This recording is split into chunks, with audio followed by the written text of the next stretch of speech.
तो हेलो बच्चों, कैसे हो आप लोग। उम्मीद करता हूँ आप बहुत अच्छे होंगे और अपनी पढ़ाई निरंतर कर रहे होंगे। तो बच्चों, आज मैं आपके लिए 2026 के लिए, है ना, जो बोर्ड एग्जाम आपके होंगे उनके लिए 2025 का एक अनसोल्ड पेपर का सॉल्यूशन लेकर के आया हूँ। ठीक है। आज मैं आपको 324 IX जिसका कोड है उस पेपर को सॉल्व कराऊंगा, है ना। ये आपका लास्ट ईयर यानी 2025 में पेपर आया था, इसके सोल्व कराऊंगा और इस सीरीज में मैं आपको 2025 के सारे अनसोल्ड के सॉल्यूशन कराऊंगा। ठीक है ना। ये समझिए कि आपका 2026 का पूरा पेपर यहीं से बनेगा। जितने भी आपके 2025 के, 24 के और 23 के हैं ना पेपर्स, जो पिछले लास्ट ईयर में हो चुके, उन्हीं में से आपका पेपर बनता है। दो तीन क्वेश्चन या चार पांच क्वेश्चन एक्स्ट्रा अलग से आ जाते हैं। एक्स्ट्रा नहीं कह रहा हूं कि वो हट के आ जाते हैं, लेकिन आपका 90% पेपर जो है वो लास्ट ईयर के पेपर में से ही बनेगा। ठीक है ना। आप चाहे अपने पीछे के लास्ट ईयर प्रीवियस के जो अनसोल्ड आता है उसमें देखिएगा, आपको सारे क्वेश्चन पीछे के ही पेपर के मिलेंगे। ठीक है। तो चलिए शुरू करते हैं। और बहुत इंपॉर्टेंट वीडियो आपके लिए होने वाला है। अगर आप चैनल पर नए हैं, चैनल को सब्सक्राइब कर लीजिए। आज से आपकी तैयारी शुरू हो जाएगी। ठीक है ना। मैं धीरे धीरे ये वीडियोस डालता रहूंगा। ठीक है ना। अब ये 324 IX कोड है। ठीक है। इसके बाद फिर जो भी इससे अगला कोड होगा वो हम आपको कराएंगे। ठीक है। तो चलिए वीडियो को ज्यादा लंबा ना करके शुरू करते हैं। देखिए, ये आपका पेपर है। मैंने इसको एडजस्ट करके यहाँ पे पूरा लगा दिया है। आप स्क्रीनशॉट ले लीजिएगा। अगर आपके पास अनसोल्ड नहीं है तो आप इसका स्क्रीनशॉट ले लीजिए। ये आपका 324 IX कोड है पूरा। ठीक है ना। क्या है? 324 IX 2025 में आया हुआ है। ठीक है। 324 IX। तो ये आपका पूरा पेपर है। अब मैं इसको सॉल्व कराऊंगा आपको। ठीक है ना। आप स्क्रीनशॉट इसका ले लीजिएगा। चलिए शुरू करते हैं।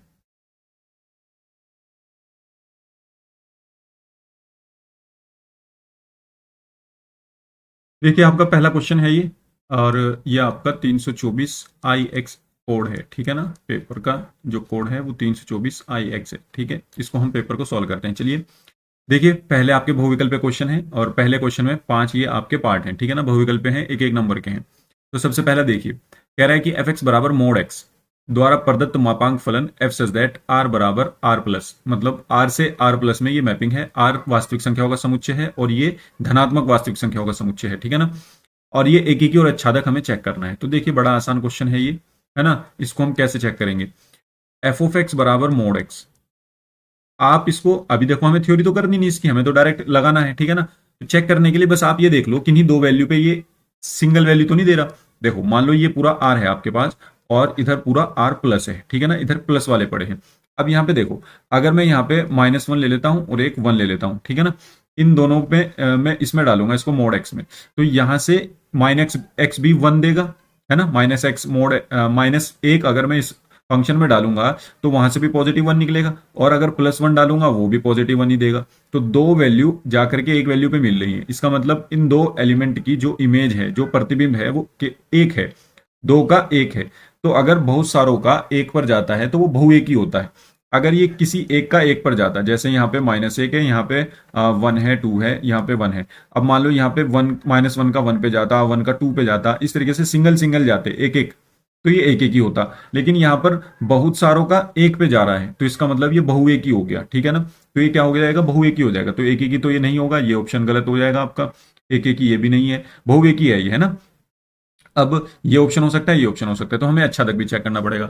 अब अच्छादक के लिए क्या होता है? अच्छादक के लिए होता है कि आपका जो प्रांत है, सॉरी, आपका जो सहप्रांत है, इस वाले को हम सहप्रांत कहते हैं, जो इधर की साइड होता है, ये आपका सहप्रांत है। तो सहप्रांत के लिए सहप्रांत बराबर परिसर होना चाहिए। सहप्रांत बराबर क्या होना चाहिए? परिसर होना चाहिए। मतलब इधर के सारे एलिमेंट की इमेज की प्री इमेज मिलनी चाहिए इसमें। मतलब जैसे ये 1 है, इसकी प्री इमेज -1 है। जैसे ये 1 है, इसकी प्री इमेज 1 भी है। जैसे यहाँ पे अगर मैं 2 लगा दूं तो इसकी प्री इमेज यहाँ पर 2 होगी और इसकी प्री इमेज -2 भी होगी, क्योंकि -2 भी 2 पे आएगा और 2 भी 2 पे आएगा। ठीक है ना। तो इन सब की प्री इमेज मिलेगी। तो यहाँ जितने भी नंबर हैं धनात्मक, जितने भी वास्तविक संख्याएं हैं, उन सब की प्री इमेज यहाँ पे मिलेगी, है ना। सब किसी ना किसी से जुड़ रहे होंगे, तो सहप्रांत बराबर परिसर आ ही जाएगा यहाँ से। तो इसका मतलब ये अच्छादक भी हो जाएगा। तो आपका कौन सा ऑप्शन है? आपका बी ऑप्शन बिल्कुल करेक्ट है। ठीक है ना। चलिए नेक्स्ट क्वेश्चन देखते हैं। क्या क्वेश्चन है आपका? इसको मैं थोड़ा सा यहाँ से हटा देता हूँ। देखिए क्या क्वेश्चन आपका क्या कहता है, एक संबंध आर है और ये ध्यान रखना ए बराबर बी माइनस वन, ये ध्यान रखना। और कह रहा है बी की वैल्यू 3 से बड़ी है। अब बी की वैल्यू 3 से बड़ी देख लो किस में है, ये ए है ये बी है, पहले वाला ए है दूसरे वाला बी है। तो देखो इसमें तो बी जो है वो 4 है, तो ये भी ऑप्शन सही हो सकता है क्योंकि 3 से बड़ी है। अब ये तो एग्जैक्ट 3 है, ये भी हो सकता है, मतलब सारे ही हो सकते हैं ऑप्शन। तो अब ये देखो इसमें सेटिस्फाई कौन सा करेगा, ए और बी की वैल्यू यहाँ पे रखने पर। तो अगर मैं यहाँ पे ए की वैल्यू 2 रख दूं और बी की वैल्यू 4 रख दूं तो क्या ये बराबर आएंगे, तो ये 2 आ जाएगा, ये 4 में से एक गया 3 आ जाएगा, तो 2 बराबर 3 होता नहीं है ना। तो अगर मैं यहाँ पे 2,3 लूं तो ये क्या बैठेगा, ये बैठेगा 2 बराबर 3, सॉरी 2, 2 3 नहीं है, ये 2 4 है। अब मैं यहाँ पे रखूंगा 4, तो 4 में से एक गया 3 आएगा, तो 2 बराबर 3 तो नहीं होता, तो ये तो गलत हो गया ऑप्शन आपका। सेकंड ऑप्शन देखेंगे 4 और 5।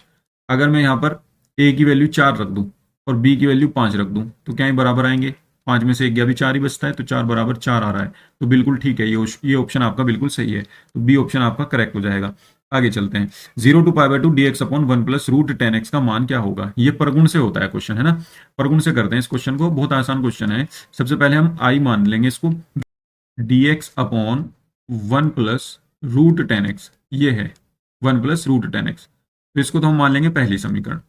अब इसमें हम क्या करेंगे, परगुण 4 लगाएंगे। ठीक है, परगुण 4 क्या कहती है, परगुण 4 से, परगुण 4 ये कहती है कि जहां जहां x है उसमें से अपर लिमिट घटा के लिख दो, अपर लिमिट घटा के लिख दो।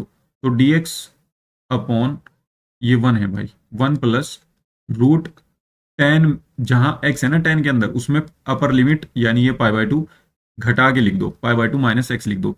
ठीक है, तो यहां से क्या मिलेगा, i बराबर 0 से π/2 dx अपॉन 1 प्लस, अब देखो tan 90 minus theta cot theta हो जाएगा, तो ये हो जाएगा आपका कोट एक्स। क्या हो जाएगा, ये कोट एक्स।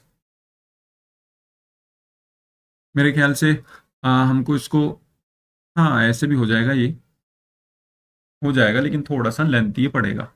इसको अगर हम साइन कोस में कर लेते तो थोड़ा और छोटा पड़ जाता है। चलो कोई बात नहीं, इनको अगर हम जोड़ दें, पहली और दूसरी समीकरण को अगर हम जोड़ देते हैं 1 + 2, तो ये क्या हो जाएगा, ये हो जाएगा इधर 2i और इधर हो जाएगा 0 से π/2, ये हो जाएगा आपका dx upon 1 plus root 10x, और ये हो जाएगा आपका 0 से π/2 dx upon 1 plus root cot x.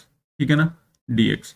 अगर देखा जाए दोनों की सेम लिमिट है तो दोनों को एक जगह इकट्ठा कर सकते हैं हम, दोनों के इंटीग्रेशन को। और दोनों में dx है, ये dx मैंने दोबारा लिख दिया यहाँ पर, ये नहीं है। अब देखो dx दोनों में है तो dx को भी एक सिंपल एक ही लिख देंगे। ठीक है ना, अब 1/1 प्लस रूट 10x है, 1/1 प्लस रूट कोट एक्स है। तो इसको मैं अगर चाहूं तो इसको मैं ऐसे लिख सकता हूँ, साइन अपॉन कोस, कोस यहाँ चला जाएगा, तो ये हो जाएगा under root cos x plus under root sine x, और ऊपर आ जाएगा इसका root cot x, cos x. और ऐसे ही यहाँ पे ये हो जाएगा तुम्हारा, नीचे देखो ये कोट एक्स है ना, कोस अपॉन साइन होता है, तो रूट साइन एक्स यहाँ पे आ जाएगा आपका ही, और रूट कोट एक्स आपका यहाँ पे आ जाएगा, रूट कोट एक्स। और जो रूट साइन एक्स था वो घूम करके ऊपर चला गया एलसीएम लेकर के। ठीक है ना, अब देखो जब इसका एलसीएम लेकर के हम जोड़ेंगे तो क्या आएगा, देखो नेक्स्ट पेज में मैं आपको बताता हूं, ये आ जाएगा आपका 0 से π/2।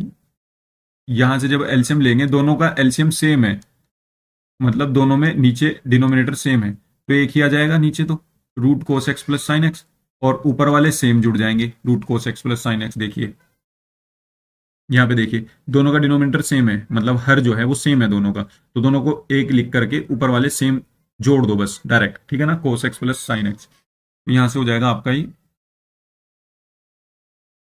कोस एक्स प्लस साइन एक्स, और ये आ जाएगा dx। अब देखो इससे ये पूरा कट गया, 1 आ गया, तो यहाँ से क्या मिला, 0 से π/2, और इधर 2i चल ही रहा है आपका ही, तो ये आ जाएगा यहाँ पे 1 dx, है ना।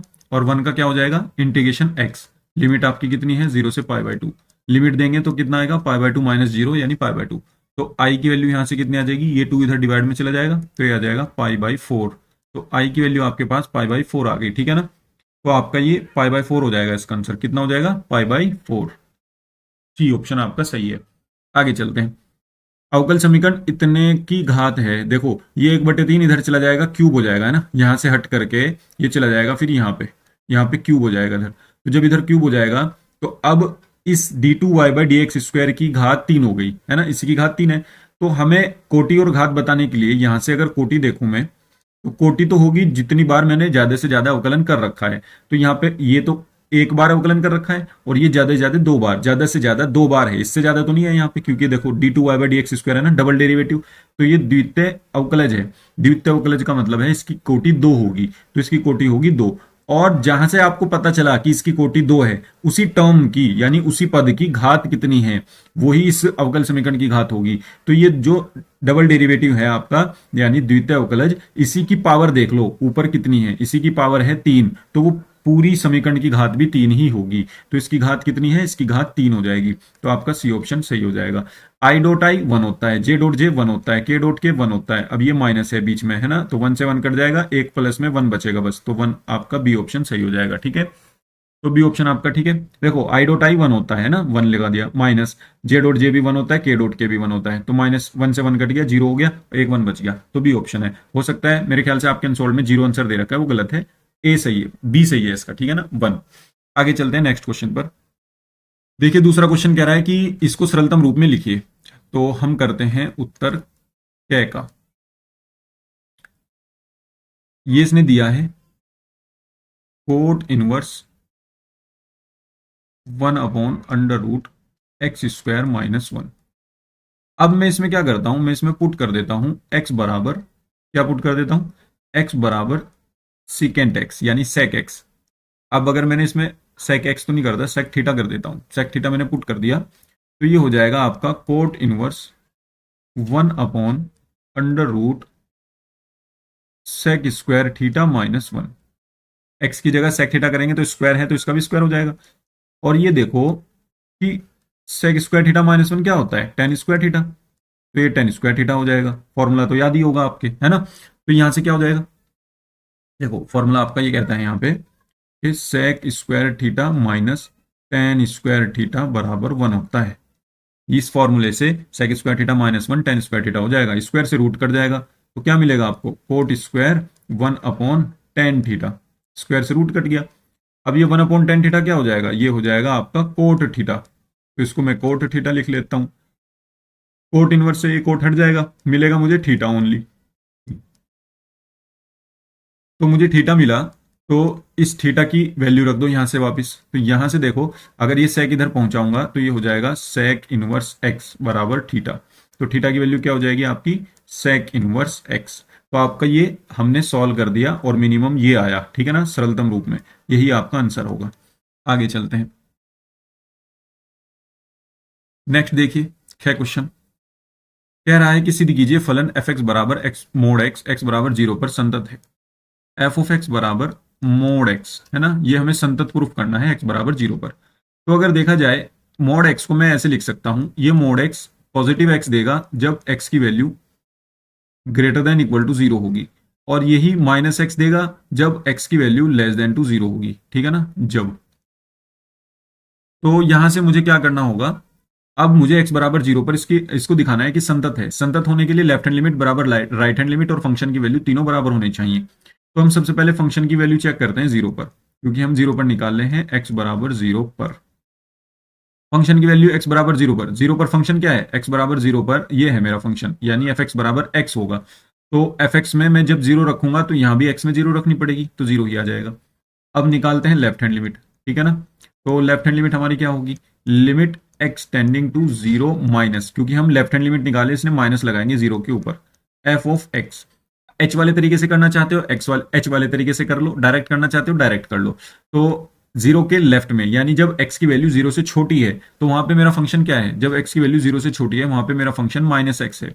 तो मैं क्या करता हूं, यहां पे लिखता हूं लिमिट x टेंडिंग टू 0, यहां पे लिख देता हूं माइनस एक्स, ठीक है। फंक्शन की वैल्यू रख दी मैंने, जो भी मेरा फंक्शन है 0 के लेफ्ट में, यानी 0 से छोटे होने पर।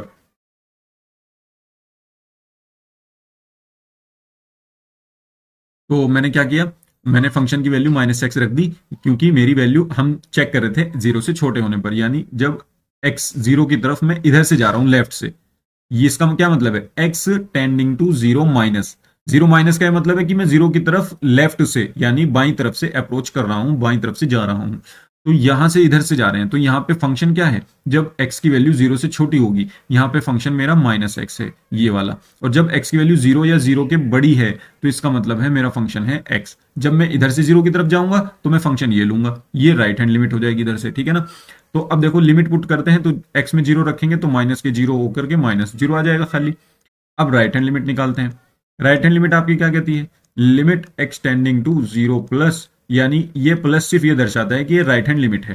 राइट हैंड लिमिट का मतलब है x की वैल्यू 0 से बड़ी है, x की वैल्यू 0 से बड़ी होने पर मेरा फंक्शन ये है x, तो मैं क्या करूंगा, fx की जगह सिर्फ x रख दूंगा, तो यहां पे मेरा क्या आ जाएगा, ये x आ जाएगा, ठीक है ना।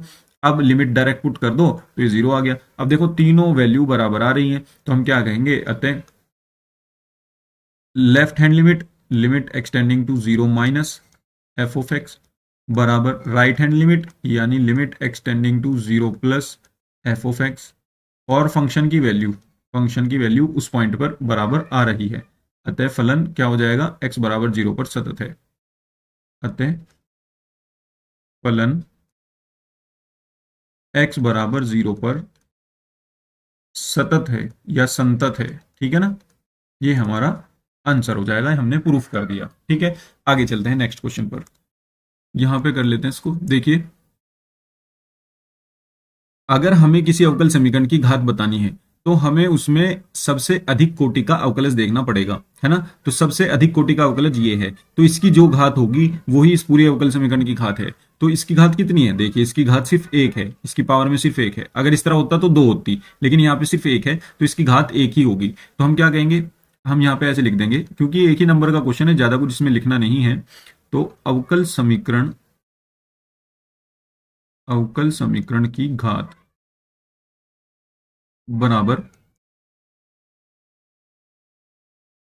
सबसे अधिक कोटि वाले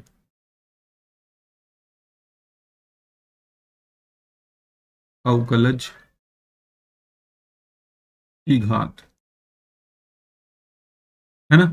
तो सबसे अधिक कोटि का अवकलज कौन है, ये है d2y/dx²। इसका मतलब है d2y/dx² की घात। तो इसकी घात कितनी है, इसकी घात है हमारे पास 1, तो हम यहाँ क्या लिख देंगे, 1। यही हमारा आंसर हो जाएगा, ठीक है ना। तो अवकल समीकरण की घात क्या हो जाएगी, 1 हो जाएगी, ठीक है। आगे चलते हैं घ क्वेश्चन पर।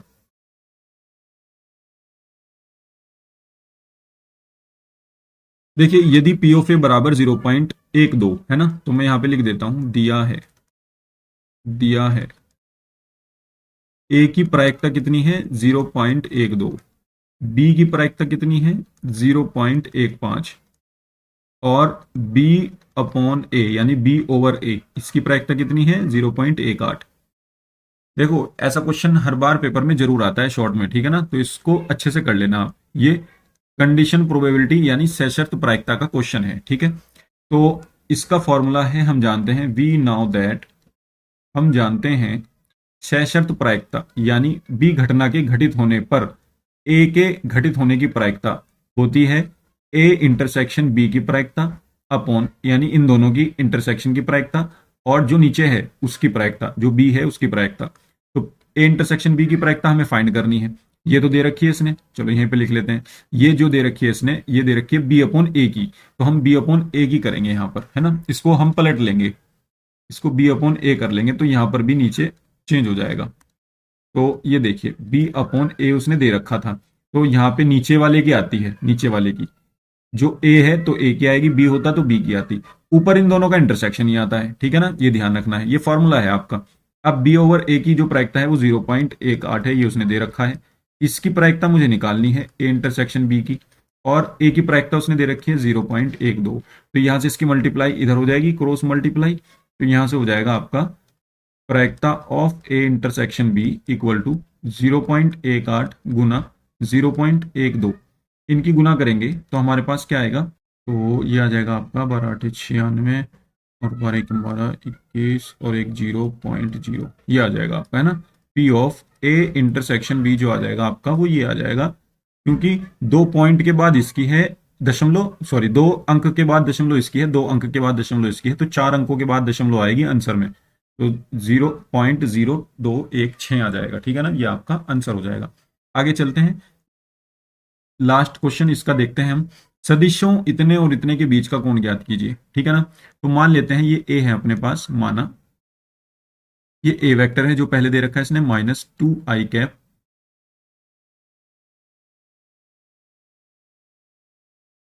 प्लस जे कैप और +3k कैप, और इसको हम बी वेक्टर मान लेते हैं, ये है आपका 3i cap -2j cap, 2j cap और प्लस में k कैप। इन दोनों के बीच का कोण निकालना है। तो इन दोनों के बीच का कोण निकालने का बहुत अच्छा तरीका है, ठीक है ना।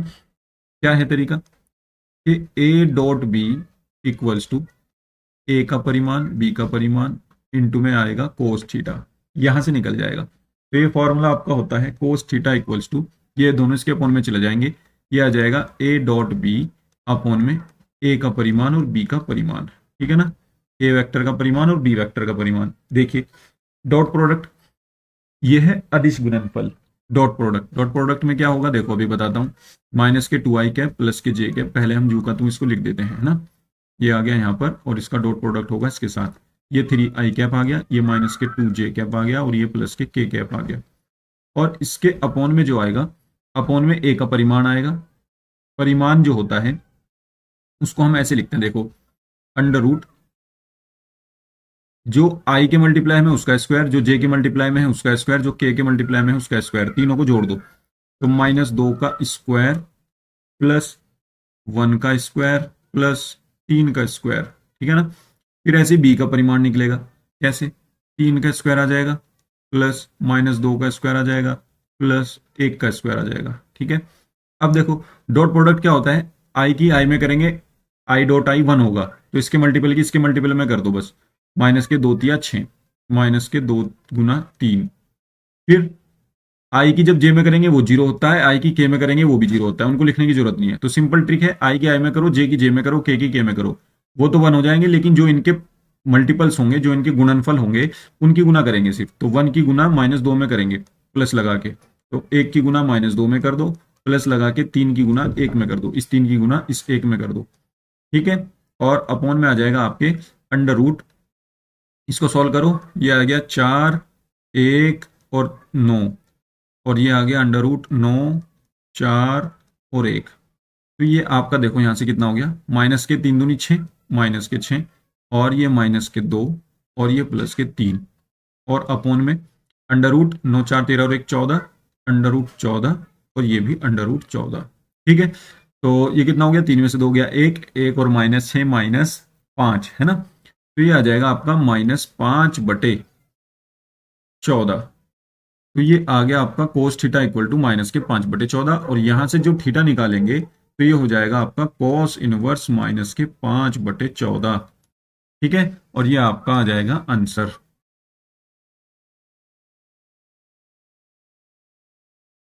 ठीक है।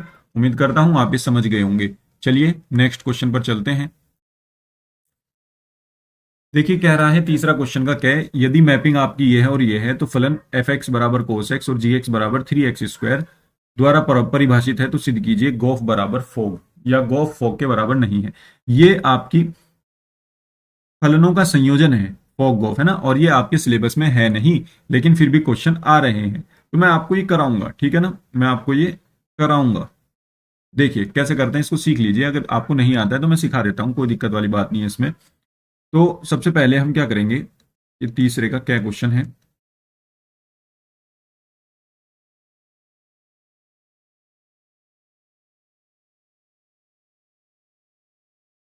सबसे पहले हम फंक्शन लिख देते हैं ना। हमारे पास फंक्शन जो है f(x) बराबर, एक तो cos x है और एक हमारे पास gx जो है दूसरा फंक्शन, वो है 3x², ठीक है। आपको बनाना है फोग। फोग को हम ऐसे लिख सकते हैं, f के अंदर g, f के अंदर क्या, gx, ठीक है ना। f भी x का फंक्शन है, g भी x का फंक्शन है, तो फोग को हम क्या लिख सकते हैं, f के अंदर g का फंक्शन। तो अब देखिए इस f के अंदर gx की वैल्यू रख दीजिए, gx क्या है 3x², तो gx आ गया 3x², ठीक है। अब देखिए फंक्शन मेरा क्या है, f क्या है, ये वाला, ये है ना फंक्शन। तो देखो इसमें x की जगह 3x² दिख रहा है, तो यहां जहां जहां x है वहां वहां 3x² रख दो। तो ये क्या हो जाएगा, ये हो जाएगा cos 3x²। एक्स की जगह मैंने ये रख दिया 3x²। क्या समझ में आया आपके? सबसे पहले में क्या करना है, बस ये ओ हटा के ब्रैकेट लगा लो, यानी f के अंदर जी एक्स आ जाएगा। जी एक्स की वैल्यू रख दो 3x², ये रख दी यहाँ। अब फंक्शन f में जाओ और x की जगह ये 3x² रख दो। तो ये है मेरे पास फंक्शन वो, तो मैं क्या करूंगा, x की जगह 3x² रख दूंगा, ये आ गया। ये तो आया फॉग। अब निकालते हैं गॉफ। गॉफ क्या होगा, जी के अंदर एफ एक्स आ जाएगा, ठीक है ना, इसका उल्टा। जी के अंदर एफ एक्स आ गया, तो जी के अंदर एफ एक्स की वैल्यू रखो। एफ एक्स मेरे पास है कोस एक्स, ये मैंने यहां रख दिया, एफ एक्स कोस एक्स है मेरे पास, रख दिया। अब जाओ जी के अंदर, जी ये रहा। एक्स की जगह ये कोस एक्स रखना है, तो यहाँ पे एक्स की जगह कोस एक्स रख दो बस। तो कितना हो जाएगा, 3x की जगह कोस एक्स रख दिया और इसका स्क्वायर है।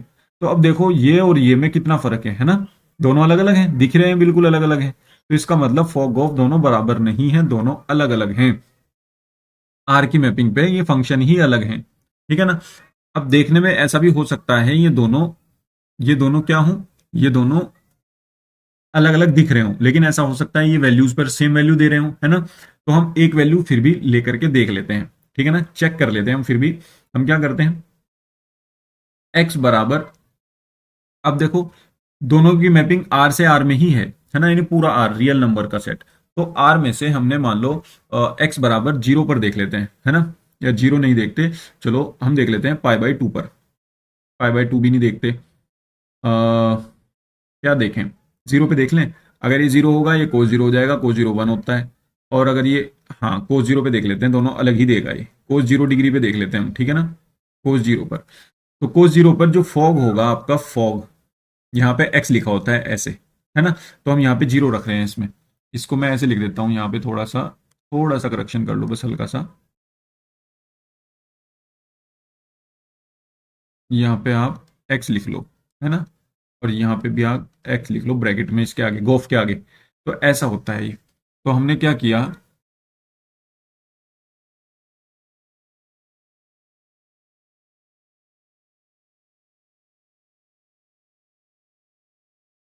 हमने क्या किया, फॉग में 0 रख दिया, 0 डिग्री। तो फॉग ये था, फंक्शन ये था। तो यहाँ पे कॉस में हम क्या करेंगे, cos 3x², एक्स की जगह 0 रख दिया, ठीक है। और ये ध्यान रखना इसका थीटा है ये, तो 0 का स्क्वायर 0, 3 में गुना करेंगे वो भी 0, कोस 0 आ जाएगा। कोस 0 की वैल्यू होती है 1। अब गॉफ निकालते हैं उसी पर, 0 डिग्री पर ही। तो ये कितना आ जाएगा, गॉफ 0 डिग्री पर यहाँ पे रखेंगे इस वाले फंक्शन में, तो ये आ जाएगा 3 मल्टीप्लाई बाई कॉस 0 डिग्री का स्क्वायर। कोस 0 की वैल्यू 1 होती है, तो 3 गुना 1 का स्क्वायर आ जाएगा। तो ये 3 एकम 3 आ गया। अब देखो दोनों अलग अलग हैं, एक वैल्यू पे अलग हो जाए या एक वैल्यू सेटिस्फाई ना करे, तो इसका मतलब वो मना ही है ना। हमें ना दिखाने के लिए सिर्फ एक एग्जाम्पल देना होता है, ठीक है ना। ये हमने एग्जाम्पल दिया है इसका। अब यहाँ पे हम कह देंगे अतः अतः fog not equal to gof. समझ में आया आपकी?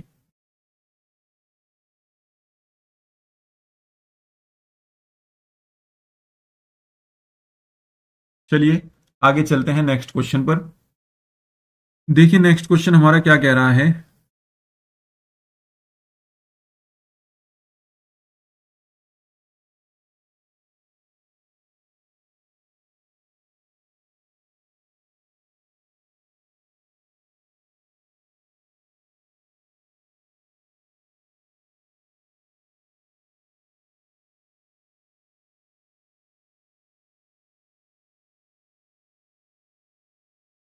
तीसरे का ख। ये आपका क्वेश्चन है, वाई डी एक्स बराबर, sorry, plus x minus y square बरा डी वाई बराबर 0। अच्छा क्वेश्चन है ये, ठीक है। चलिए इसको हम करते हैं। सबसे पहले हम इसको उधर पहुंचाते हैं। तो ये हो गया आपके पास वाई डी एक्स बराबर माइनस में x minus y square multiply by d y इसके अपॉन में ले जाते हैं, ये हो जाएगा d x upon d y equals to, ये हो जाएगा माइनस के अंदर गुना कर दो तो वाई स्क्वायर प्लस हो जाएगा और एक्स ये माइनस हो जाएगा, है ना, दोनों के साइन चेंज हो जाएंगे इनके, डी वाई तो इधर आ गया, ये वाई इनके अपॉन में ले आओ तो वाई अपॉन में ले आए, तो यहाँ से क्या मिलेगा, एक बार इसके अपॉन में एक बार इसके अपॉन में, तो वाई स्क्वायर अपॉन वाई और माइनस एक्स अपॉन वाई, ठीक है। अब देखो यहाँ पे ये dx अपॉन dy को एज इट इज रखेंगे हम, और ये वाली जो टर्म है इसको उठा करके इधर ले आओ, प्लस हो जाएगी। इसको मैं लिख सकता हूँ 1/y और गुना में इसके x, है ना, तो x अपॉन y हो जाएगा ये वाली टर्म, और इक्वल टू ये वाली टर्म बची, y से एक y कट के एक y बचेगा। तो इसकी तुलना किससे करोगे, इसको 1 बना लो। समीकरण 1 की तुलना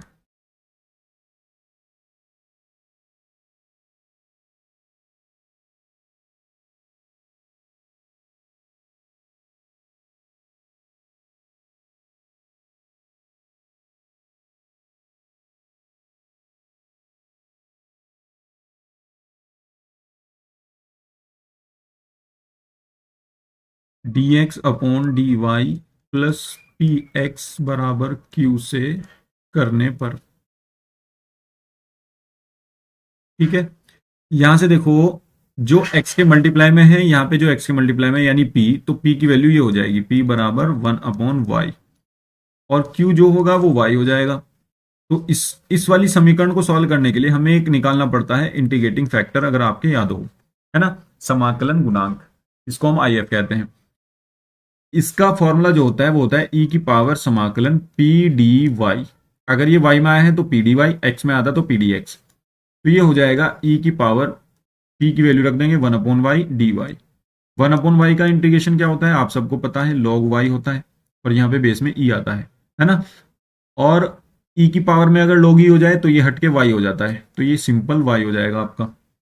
अब इस समीकरण का हल लिखेंगे जो असल में होगा, समीकरण का हल,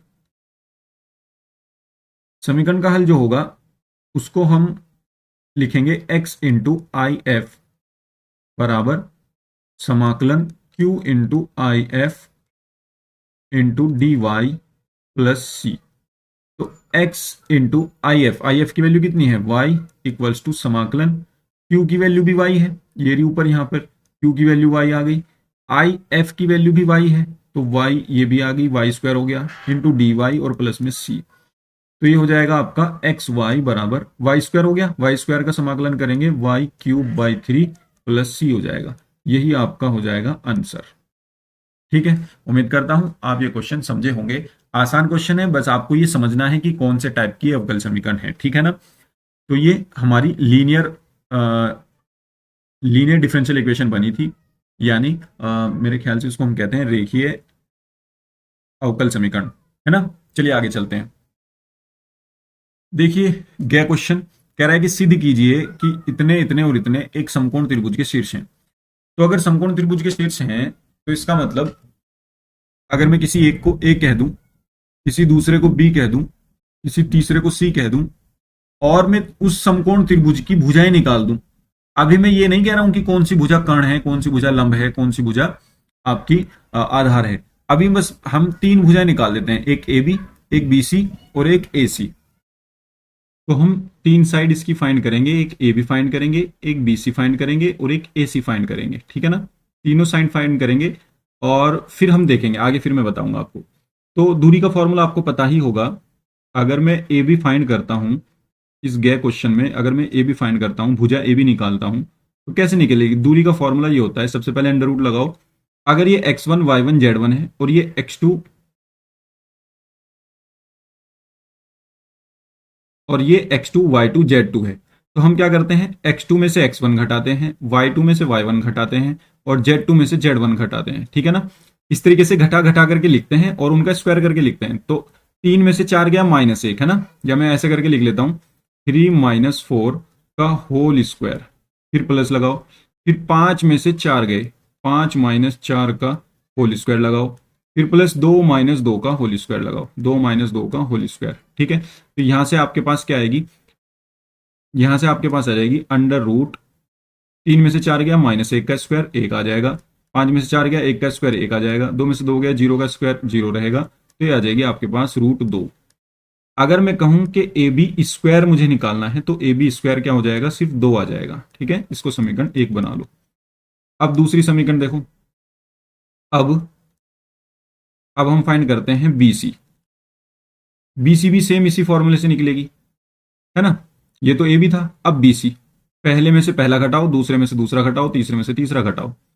तो -1 -3 का स्क्वायर प्लस -1 -5 का स्क्वायर प्लस 2 -2 का स्क्वायर कितना हो जाएगा आपके पास? अंडर रूट, ये हो गया 3 और 1 4 का स्क्वायर, 4 ही 16 रहेगा, माइनस है ना, प्लस हो जाएगा वो तो, प्लस 5 और 1 6 माइनस के हैं और स्क्वायर करेंगे तो प्लस के 36 हो जाएगा। अब प्लस 2 में से 2 गई 0, तो 36 और 16 कितने हो जाएंगे आपके? ये हो जाएंगे आपके 52, है ना। तो ये हो गया अंडर रूट 52 BC। तो अगर मैं देखूं BC का स्क्वायर मुझे निकालना है तो BC का स्क्वायर कितना हो जाएगा? BC का स्क्वायर आपका हो जाएगा सिर्फ 52। ओके, ये होगी आपकी सेकेंड इक्वेशन। पहली इक्वेशन आपकी ये बन गई, सेकेंड इक्वेशन आपकी ये बन गई। अब वापस से देखो AC, है ना, AC निकालते हैं अब। AC का मतलब है A और C के कोऑर्डिनेट को हमें माइनस करके स्क्वायर करना होगा। तो AC का मतलब है C में से A घटाना है। अब -1 -4 का होल स्क्वायर, फिर प्लस -1 ये वाला और -4 दोबारा फिर का होल स्क्वायर, प्लस फिर 2 -2 का होल स्क्वायर। यहां से कितना आएगा? ये आएगा आपके पास 4 और 1 5 25, फिर ये 4 और 1 5, ये भी 25 स्क्वायर होकर के ये 0। तो आपके पास ये क्या निकलेगा? ये निकलेगा आपके पास 50। 25 और 25 50, 50 को हम लिख सकते हैं 5√2 या 50 ही रहने दो आप, है ना। ये AC है। अगर मुझे चाहिए AC का स्क्वायर,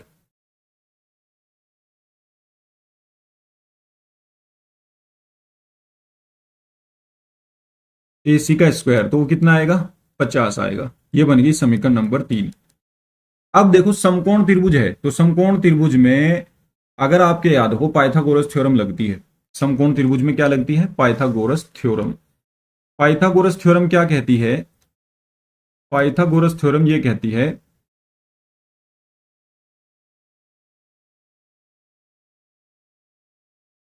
पाइथागोरस प्रमेय से, पाइथागोरस प्रमेय आपकी ये कहती है कि कर्ण का स्क्वायर इक्वल टू लंब का स्क्वायर प्लस आधार का स्क्वायर, ये होता है। यानी दो भुजाओं के स्क्वायर का योग, वर्गों का योग तीसरी भुजा के वर्ग के बराबर होता है। तो अब देखो यहां पे हमने एक भुजा का वर्ग ये ले रखा है, एक भुजा का वर्ग ये ले रखा है, एक भुजा का वर्ग ये ले रखा है। तो अगर देखा जाए AB का स्क्वायर और AC का स्क्वायर 50 और 2 को जोड़ करके तीसरी का स्क्वायर बनना है, BC बनना है। तो अगर मैं कर्ण को सबसे बड़ी वाली भुजा ले लूं, यानी ये BC ले लूं, तो ये BC मैंने कर दिया BC स्क्वायर, इसको मैं AB कर देता हूं और इसको मैं AC कर देता हूं। कुछ ही कर लो, इनको तो आपस में इंटरचेंज कर सकते हैं कुछ भी। तो अगर ये देखा जाए ये 50 है, ये ये 52 है, BC 52 है BC का स्क्वायर, AB जो है आपका वो 2 है AB का स्क्वायर, और AC का स्क्वायर आपका 50 है। तो देखिए वेरीफाई कर रहा है ना, 52 = 52 आ रहा है ना। तो इसका मतलब ये एक, अतः यह एक समकोण त्रिभुज के शीर्ष है। अतः दिए गए शीर्ष समकोण त्रिभुज के हैं, समकोण त्रिभुज के हैं। ठीक है, यहां ये आपका क्वेश्चन प्रूव होता है। आगे चलते हैं नेक्स्ट क्वेश्चन पर।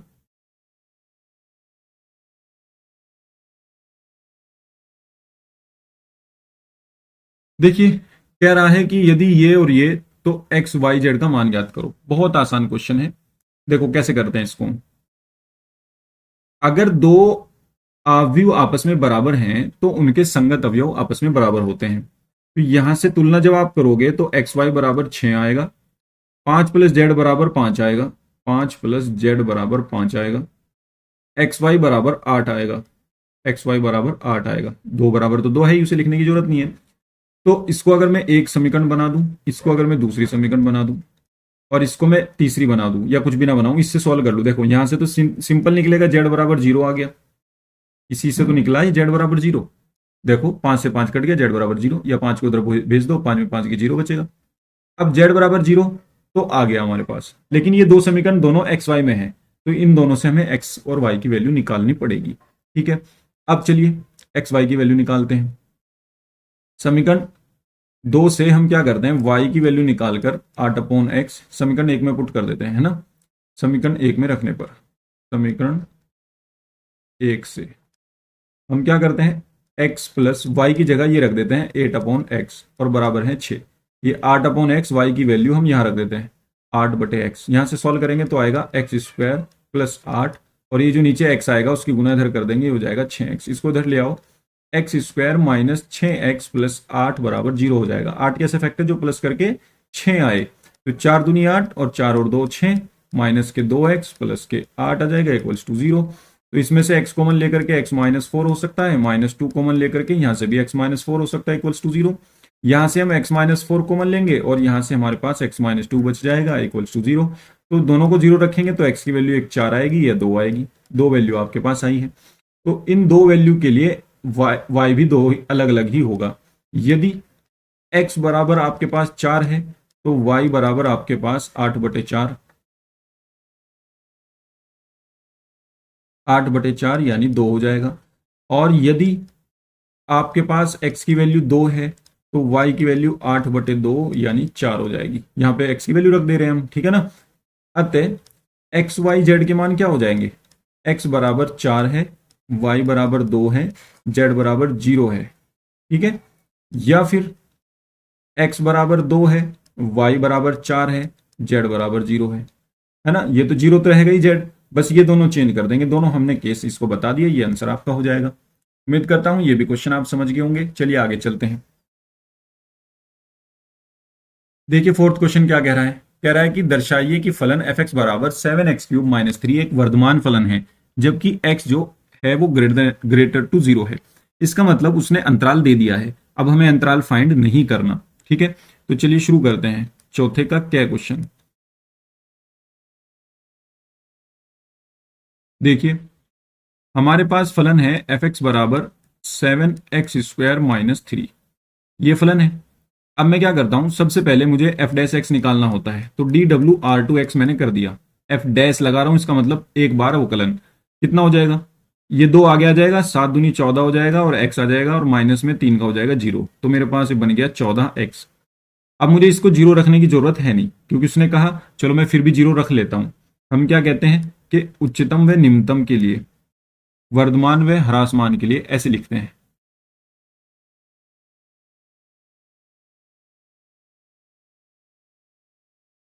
वर्धमान व ह्रासमान के लिए हमें क्या करना होगा, f' को 0 रखना होगा। यहां से f' है 14x बराबर 0, तो यहां से मुझे क्या मिलेगा, x बराबर 0, है ना।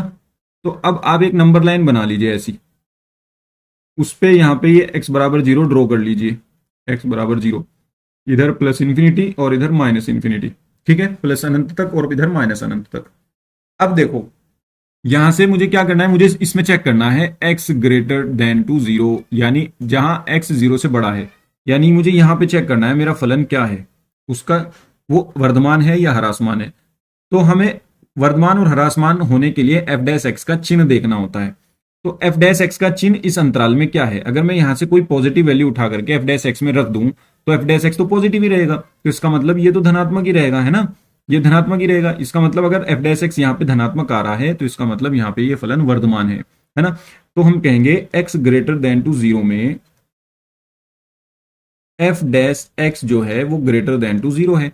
f' अगर 0 से बड़ा है तो इसका मतलब ये धनात्मक है ना, धनात्मक है। तो x ग्रेटर देन टू 0 में फलन f(x) बराबर 7x² - 3 एक वर्धमान फलन होगा, एक वर्धमान फलन है, ठीक है। अगर ये लेस देन आ जाता है, f' लेस देन 0 आ जाता, मतलब निगेटिव साइन आ जाता है ये, तो वहां पे ये फलन ह्रासमान हो जाता, ठीक है ना। तो f' अगर ग्रेटर देन टू 0 है तो ये वर्धमान होगा, f' अगर लेस देन 0 है तो ये ह्रासमान होगा, ठीक है ना। ये आंसर आपका आ जाएगा। नेक्स्ट क्वेश्चन देखते हैं, चलिए। नेक्स्ट क्वेश्चन हमारा है कि सदिश a + b और a - b में से प्रत्येक पर लंबवत मात्रक सदिश ज्ञात कीजिए। लंबवत मात्रक सदिश हमें ज्ञात करना है, जहां a बराबर ये है और b बराबर ये है। तो पहले तो आप क्या करो, इस a + b और a - b को निकाल लो, है ना। सबसे पहले हम क्या करेंगे, ए प्लस बी ए माइनस बी निकाल। तो सबसे पहले हम ए प्लस बी निकाल लेते हैं, ठीक है ना। ए उसने दे रखा है हमें, ए क्या दे रखा है, आई cap plus J cap plus K cap, और इसमें हमें बी जोड़ना है। बी क्या है मेरे पास, आई कैप प्लस 2 जे कैप प्लस 3 के कैप, ठीक है। ये हम जोड़ेंगे तो कितना हो जाएगा, आई और आई हो जाएगा 2 आई कैप, जे और 2 जे हो जाएगा 3 जे कैप, और के प्लस 3 के हो जाएगा 4 के कैप। ये तो हो गया ए प्लस बी। इसी तरह हम ए माइनस बी निकाल लेते हैं। इसी में से ये घटाएंगे तो आई में से आई घटाएंगे 0 आई कैप आ जाएगा, फिर जे में से 2 जे घटाएंगे माइनस के जे कैप आ जाएगा, और फिर के में से 3 के घटाएंगे माइनस के 2 के कैप बचेगा। समझ में आई बात। ये ए प्लस बी हो गया, ये ए माइनस बी हो गया। अब मेरी बात गौर से सुनो, अगर मुझे ए और बी के दोनों के प्रत्येक पर एक लंबवत मात्रक सदिश निकालना है, तो वो ए क्रॉस बी होता है। क्या होता है, लंबवत मात्रक सदिश ए क्रॉस बी। मात्रक का है इसलिए हम इसका मोड भी ले लेंगे, मतलब इसका परिमाण भी ले लेंगे। अगर मात्रक ना कहता तो ए क्रॉस बी होता। तो ए क्रॉस बी एक ऐसा सदिश है जो ए के भी लंबवत है और बी के भी लंबवत है। समझ में आ रही है बात। ये सिर्फ ए और बी की बात है। अब यहां पे ध्यान से सुनो,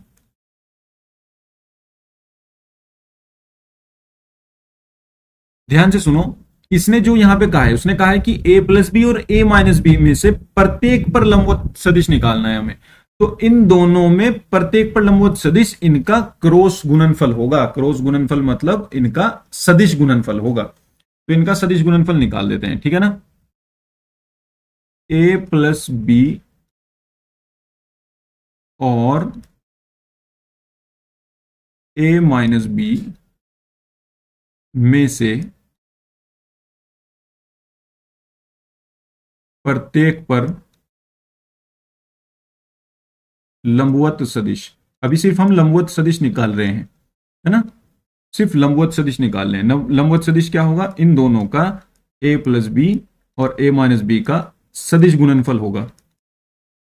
अब सदिश गुणनफल कैसे निकलता है, पहले ये लिख लो वेक्टर, है ना। यहाँ पे ये 2 आई कैप है प्लस 3 जे कैप है और प्लस 4 के कैप है, और इसका क्रॉस प्रोडक्ट निकालना है हमें 0 आई cap minus J cap minus 2 के कैप के साथ। इनका क्रॉस प्रोडक्ट कैसे निकलता है, इनका क्रॉस प्रोडक्ट निकलता है सारणिक से। सबसे पहले हम आई लिखेंगे, फिर जे लिखेंगे, फिर के लिखेंगे, ठीक है। पहले वाले के जो मल्टीपल्स हैं, जो गुणांक, जो कोफिशिएंट हैं, है ना, गुणांक हैं, वो लिख दो 2 3 4। फिर दूसरे वाले के लिख दो 0 -1 -2। अब बस इसको सॉल्व कर लो, आपके पास इसका आंसर आएगा।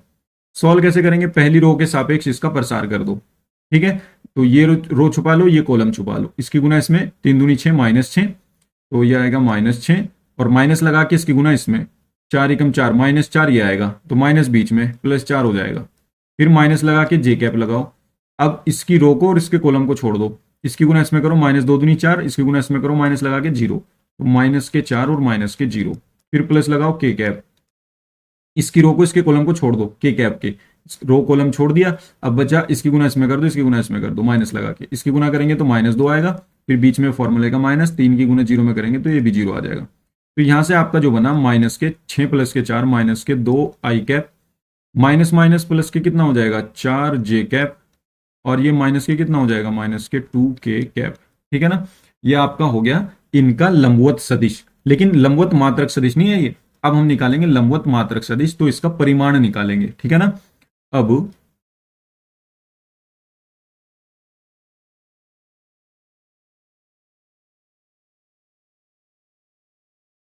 ए प्लस बी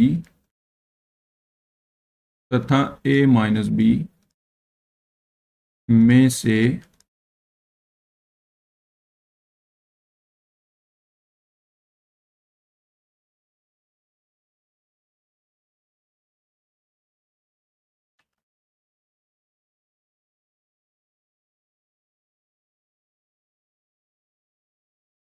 प्रत्येक पर लंबवत मात्रक सदिश, लंबवत मात्रक सदिश, लंबवत मात्रक सदिश क्या होगा, मात्रक सदिश होता है ऊपर वही वेक्टर आएगा और नीचे उसका परिमाण आएगा, ठीक है ना, ऊपर वही वेक्टर नीचे उसका परिमाण। तो ऊपर तो यही वेक्टर लिख देंगे, माइनस के 2i cap plus 4j cap plus sorry minus 2k cap, ऊपर तो वही वेक्टर आ गया, नीचे इसका परिमाण आएगा, परिमाण में जो i का मल्टीपल, j का मल्टीपल, k का मल्टीपल, इनके स्क्वायर का योग आएगा, इनके वर्ग का योग आएगा। तो 2 दूनी 4 आ गया, 4 चौक 16 आ गया, और 2 दूनी ये भी 4 आ गया। तो यहाँ से क्या मिलेगा, यहाँ से मिलेगा माइनस के 2i कैप और प्लस के 4j के कैप माइनस के 2k कैप, और अपॉन में आएगा 16 4 20 4 24 अंडर रूट 24, है ना, अंडर रूट 24। 24 में से हम कुछ बाहर लिख सकते हैं तो लिख भी दीजिए, कोई दिक्कत नहीं है। 6 चौक 24, तो ये आ जाएगा आपका 2 रूट 6 आ जाएगा, ठीक है ना। तो यहाँ से हम क्या करते हैं, ऊपर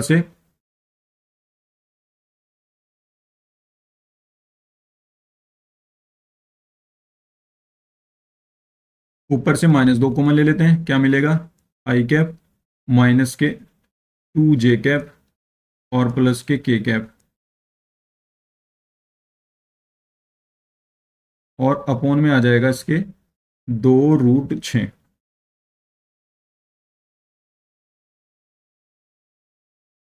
देखिए क्या कह रहा है क्वेश्चन, यदि एक रेखा का कार्तीय समीकरण x-5/3 बराबर y+4/7 बराबर z-6/2 है, तो इसका सदिश रूप में समीकरण ज्ञात करो। ये कार्तीय रूप दे रखा है, सदिश समीकरण बनानी है, बहुत आसान है, ठीक है ना। तो ये जो ऊपर वाले पॉइंट है ना, इनको आप इस वाली समीकरण से तुलना करके x-a/l बराबर y-b/m बराबर z-c/n, है ना, इससे तुलना करके एबीसी निकाल लो। तो ये एबीसी जो होंगे उससे ये समीकरण होके जा रही है, और ये इसके द्विक कोसाइन है 3 7 2, इनसे दो अलग अलग वेक्टर बना लो, ठीक है ना। तो ऐसे करेंगे हम, इसको दिया है रेखा का कार्तिक समीकरण लिख दो आप, ठीक है ना, रेखा का कार्तीय समीकरण x-5/3 बराबर y+4/7 बराबर z-6/2, है ना। अब ये जो रेखा है ये इस बिंदु से होके जा रही है, जो यहां पे लिख देता हूं मैं, जो बिंदु, देखो इसकी तुलना करेंगे x-a, यहां भी x-a, तो a की वैल्यू 5 आ गई, तो a की वैल्यू 5 आ गई, b की वैल्यू कितनी आएगी, यहाँ पे 4 प्लस का है, यहाँ पे b माइनस का है, तो b की वैल्यू माइनस में आएगी, माइनस के 4। c की वैल्यू क्या आएगी, अगर ये साइन सेम है ना तो c भी सेम आ जाएगा, बस c 6 आ जाएगा, ठीक है ना, पॉजिटिव साइन आएगा। तो ये क्या हो जाएगा, z-6 बराबर 6 आ जाएगा, यानी ये इस बिंदु से होके जा रही है, जो बिंदु से होकर जाती है, ठीक है ना, बिंदु इतने से होके जाती है, और जो नीचे दे रखे हैं इनसे एक पॉइंट बनाओ, उसके वो पैरेलल होगी, ठीक है ना, उसके पैरेलल होगी, यहां से इसको ए बना दो, जो ये बिंदु आए इनसे वेक्टर बना दो, अर्थात a vector equals to 5i cap minus 4j cap plus 6k cap, ठीक है, इस बिंदु से ये होके जाती है। और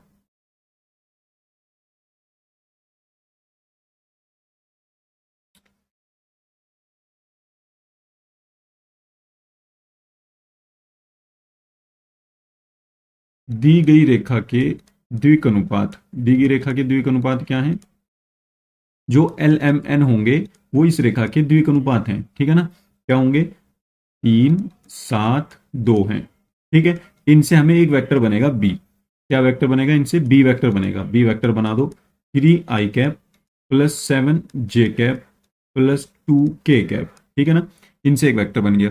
तो ये इस बिंदु से या इस वेक्टर से होके जाता है और इस वेक्टर के पैरेलल है, तब रेखा का सदिश समीकरण, रेखा का सदिश समीकरण, सदिश सदिश समीकरण, रेखा का सदिश समीकरण क्या होगा, रेखा का सदिश समीकरण होता है आर बराबर, वेक्टर आर बराबर ए प्लस लैम्डा बी।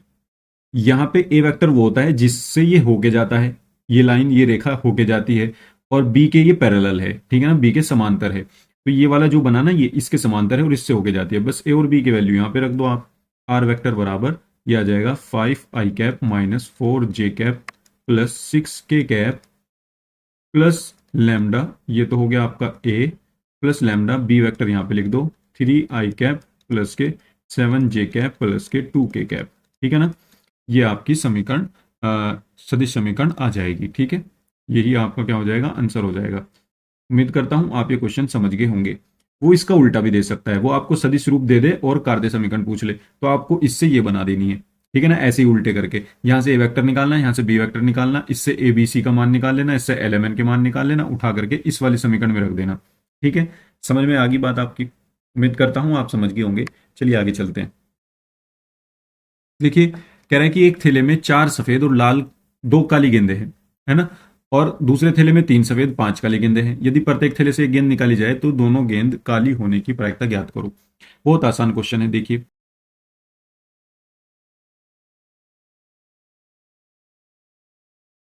पहले थैले में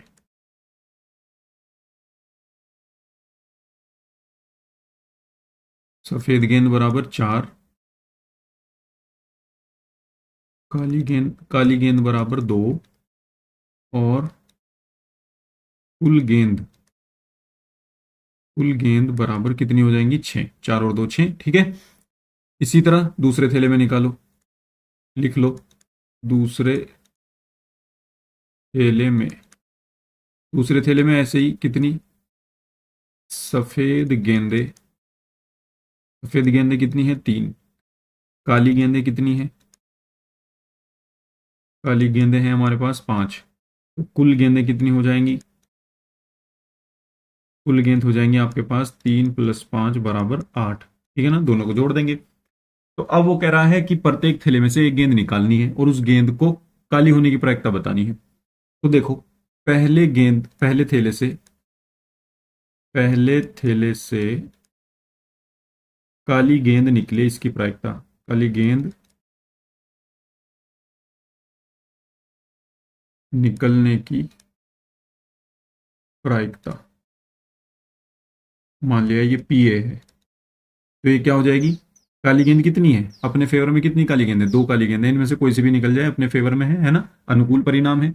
और बटे में कुल परिणाम आते हैं, कुल गेंदें कितनी है, 6, यानी इसका मतलब 1/3 आ जाएगा इसका, तो पहले थैले से।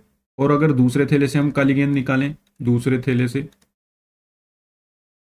थैले से काली गेंद निकलने की प्रायिकता लिख लेना। ठीक है ना, पी ऑफ बी कितना हो जाएगा आपका, दूसरे थैले में काली गेंदें हैं 5, तो अनुकूल परिणाम 5 हो गए और कुल परिणाम आपके 8 हो गए, ये 5/8 हो गया। अब उसने एक साथ करा है ये काम, है ना, उसने क्या किया है, एक साथ किया है। वो कह रहा है कि यदि प्रत्येक थैले से एक गेंद निकाली जाए, दोनों घटना के एक साथ होने की प्रायिकता बतानी है हमें। ठीक है ना, तो यहाँ पे हम कहेंगे प्रत्येक थैले से काली गेंद निकलने की प्रायिकता, काली गेंद निकलने की प्रायिकता। तो अगर आपको पता हो, एक प्रायिकता की गुणन थ्योरम होती है ना, प्रायिकता गुणन थ्योरम, वो ये कहती है कि अगर 2 घटनाएं एक साथ घट रही हैं तो उनको हम प्रोडक्ट कर देते हैं। ठीक है ना, उनका प्रोडक्ट कर देते हैं फाइनल फाइनल उनका रिजल्ट निकालने के लिए। तो आपको प्रत्येक थैले से एक गेंद निकालनी है ना, प्रत्येक थैले से। अब दोनों थैलों में आप एक साथ हाथ दोगे और एक साथ काली गेंद निकाल लोगे, तो दोनों घटनाएं एक साथ हो रही हैं। तो दोनों घटनाएं जब एक साथ होंगी तो इनका हम प्रोडक्ट कर देंगे, 1/3 गुना 5/8। ठीक है ना, तो कितना हो जाएगा, ये 5/24 हो जाएगा। ये आपका आंसर आ जाएगा। उम्मीद करता हूं आप ये समझ गए होंगे। प्रायिकता के गुणन नियम से हमने इनकी गुणा करी है। ठीक है ना, चलिए आगे चलते हैं नेक्स्ट क्वेश्चन पर। देखिए, 5वां क्वेश्चन, ये अच्छा क्वेश्चन है, बहुत बढ़िया क्वेश्चन है और कई दफा पेपर में आया हुआ है। ठीक है ना, ज्यादातर क्वेश्चन जो है इसमें रिपीट ही है, तो आप इनको अच्छे से कीजिएगा। ठीक है ना, अगर आपने अनसोल्व कर लिया ना, ये मैं ये कह रहा हूँ, मुझे लगभग लगभग 6-7 साल का एक्सपीरियंस तो है, ज़्यादा ही होगा। अब इस एक्सपीरियंस के अनुसार अगर मैं आपको बताऊं, मैंने ये देखा है, मैंने अब तक के लास्ट सारे पेपर आपके सॉल्व कर लिए 2019 तक के। ठीक है ना, मैंने यूट्यूब पे करा भी रखे हैं आपको, और इनमें मैंने देखा है कि ज्यादातर क्वेश्चन रिपीट ही हो रहे हैं। मतलब लास्ट ईयर में से 70% 80% आपको पेपर लास्ट ईयर में से ही मिल जाएगा, और कुछ नए क्वेश्चन आपकी बुक में से ही मिलेंगे, बाहर से कुछ भी नहीं आता, डिट्टो सेम आ जाते हैं बिल्कुल, है ना। तो जिस बच्चे ने अनसोल्ड को अच्छे से कर लिया ना, तो उसके 90% नंबर से ज्यादा ही आएंगे मैथमेटिक्स में, इतनी बात की मैं गारंटी लेता हूँ। ठीक है ना, चलिए इस क्वेश्चन को देखते हैं। कई दफा ये क्वेश्चन भी आया हुआ है, 2023 में भी ये आया हुआ है, 324 BC कोड में। ठीक है, चलिए इसको देखते हैं। कह रहा है कि यदि R1 तथा R2 समुच्चय A में दो तुल्यता संबंध हैं तो सिद्ध कीजिए कि R1 इंटरसेक्शन R2 भी एक तुल्यता संबंध है। अगर ये दोनों तुल्यता हैं पहले से ही, ये भी तुल्यता है, ये भी तुल्यता है, और आपको पता है अगर तुल्यता संबंध होते हैं तो वो समतुल्य, सममित और संकर्मक तीनों वेरीफाई करते हैं ना। तो ये समतुल्य भी है, सममित भी है, संकर्मक भी है, ये भी समतुल्य भी है, सममित भी है और संकर्मक भी है, ठीक है ना। तो इसके ये ध्यान में रख करके हमें बात चलनी है, ठीक है। चलिए इसको शुरू करते हैं। देखिए हम सबसे पहले लिखेंगे समतुल्यता के लिए, इसके लिए समतुल्यता के लिए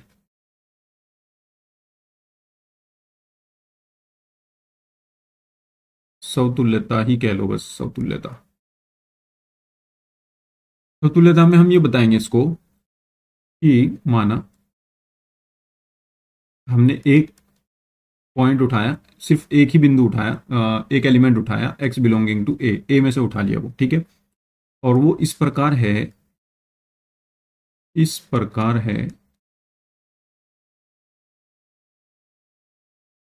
कि x comma x belonging to R, x comma x belonging to are.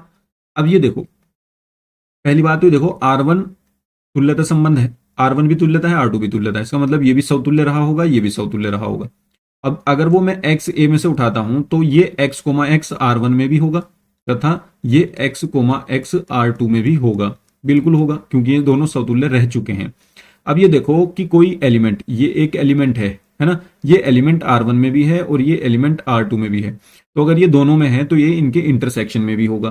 तो इन दोनों बातों से मुझे ये पता चला कि x1 comma sorry x comma x ये R1 इंटरसेक्शन R2 में भी होगा, ठीक है ना। R1 इंटरसेक्शन R2 में भी होगा, अतः इनके कॉमन पार्ट में भी होगा। अगर ये दोनों में है, R1 में भी है, R2 में भी है, तो इनके दोनों पार्ट यानी इंटरसेक्शन में होगा, कॉमन होगा ये, ठीक है ना। तो हम इसको लिख देंगे अतः संबंध R1 intersection R2, R1 intersection R2 एक समतुल्य संबंध है, समतुल्य संबंध है, ठीक है। समतुल्य हमने प्रूफ कर दिया। अब हम चलते हैं समतुल्य के बाद सममित पर, इसको लिखेंगे हम सममितता, सममितता, सिमेट्रिसिटी, ठीक है ना। ये रिफ्लेक्सिव, ये सिमेट्रिक, तो सिमेट्रिसिटी देखेंगे इसकी हम। देखिए इसमें हमें क्या करना होता है, हम दो एलिमेंट उठा के चलते हैं ना, पहले वाले में एक और इसमें दो, एक्स कोमा वाई हमने उठा लिया, बिलोंग्स टू ए में से उठाए, और ये दोनों इस प्रकार हैं कि इस प्रकार हैं। अब ये बात ध्यान रखो कि R1 और R2 तुल्यता हैं, इसलिए ये सममित भी रहे होंगे, दोनों दोनों सममित हैं। तो इसका मतलब अगर x comma y, x comma y, अच्छा एक चीज और है, सममित में अगर हम दो एलिमेंट ए में लेके चले हैं और ये इस प्रकार है कि एक्स वाई को हमें R1 इंटरसेक्शन R2 में लेके चलना पड़ेगा, ठीक है ना। एक्स वाई को R1 इंटरसेक्शन R2 में लेके चलना पड़ेगा।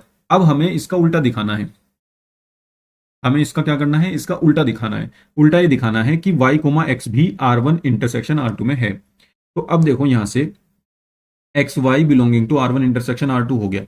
इसका मतलब तो ये हुआ ना कि ये एक्स वाई जो है ये आपका R1 में भी है और ये R2 में भी है ना। अगर ये इंटरसेक्शन में है तो इसका मतलब ये कॉमन पार्ट है, दोनों का है। तो हमने दोनों को अलग अलग करके लिख दिया। अब ये देखो अगर x कोमा वाई R1 में है तो y कोमा एक्स भी R1 में होगा, क्योंकि R1 एक तुल्यता संबंध है, सॉरी हाँ एक तुल्यता संबंध है, तुल्यता है तो वो सममित भी रहा होगा। तो y कोमा एक्स, हम इसका उल्टा भी कर देंगे, यहां से हम इसका उल्टा कर देंगे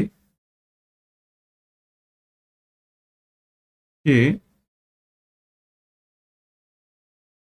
y comma x belonging to R1 और y comma x belonging to R2, क्योंकि R2 भी तुल्यता संबंध है तो ये भी सममित रहा होगा। तो सममित है तो ये अगर एक्स वाई इसमें है तो वाई एक्स भी इसमें है, ठीक है। अब देखो वाई एक्स R1 में भी है, वाई एक्स R2 में भी है, तो इसका मतलब क्या हुआ कि वाई कोमा एक्स जो है वो R1 इंटरसेक्शन R2 में भी रहा होगा, ठीक है ना। अतः संबंध क्या हो जाएगा, अतः संबंध